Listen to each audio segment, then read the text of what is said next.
10 நிமிஷம் அப்படின்னு எல்லாத்துக்கும் தெரியும். இருந்தாலும் நமக்கு சந்தோஷமான நியூஸ் கிடைக்கும்போது அதை திருப்பி திருப்பி கேட்டாலும் திருப்பி திருப்பி பார்த்தாலும் சந்தோஷமா இருக்கும்ல. இதை கேட்டுட்டு வந்துருங்க. உண்மையிலேயே இத்தனை பேருக்கான ஒரு தமிழ் தேசிய தலைவராக இவர் நமக்குள்ள புகுத்தப்பட்டிருக்க மாட்டார். அங்க போய் ஒரு 10 நிமிட பேச்சு இவ்வளவு பெரிய மாற்றத்திற்கு காரணமாகி அவருடைய அரசியலை நிலைபெற செய்வதற்கான ஒரு மையப்புள்ளியாக இருந்தது. ஆனால் அவருடைய கனவு என்பது இன்னும் நிலைபெறாமலே இருக்கிறது.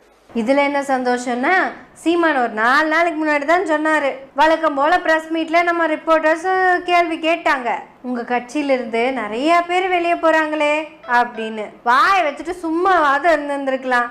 ஏங்க இந்த மாதிரி நான் பண்ண தப்பு தான், இனி அதை பண்ண மாட்டேனாவது சொல்லியிருந்திருக்கலாம். என் கட்சியில இருந்து போற தொண்டர்களை திரும்பி வாங்க அப்படின்னாவது கூப்பிட்டு இருந்திருக்கலாம். ஸ்லீப்பர் செல்ஸ், ஆமா ஸ்லீப்பர் செல்ஸை இவர் கட்சியிலிருந்து அனுப்புறாங்க.